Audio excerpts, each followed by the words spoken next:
Hello guys, tara po samahan ninyo ako na magluto tayo ng masarap na pansit cabanas. Una ay ginasa ko ang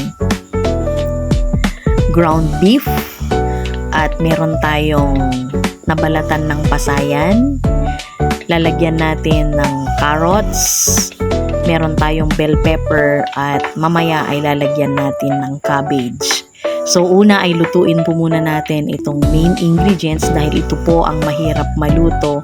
Halu-haluing mabuti at titimplahan natin ng soy sauce. So ayan nga, medyo luto na. Hayaan lang natin na lumabas yung lasa niya at ilalagay na natin yung ating repolyo. Pag nagluluto po ako ng pansit ay separate po ang gulay.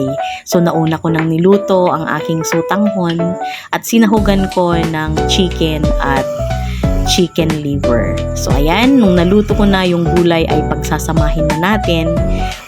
Napakasarap na pansit cabanas po para sa ating lahat. So ayan, nagustuhan ulit ng aking pamilya, nagustuhan ni Sir, yun lang kinain niya. At maging yung aking mga anak, kami lang ng aking binata ang kumain ng kanin. So, nagpansit silang lahat. So, tara, samahan po ninyo kami. Thanks for watching.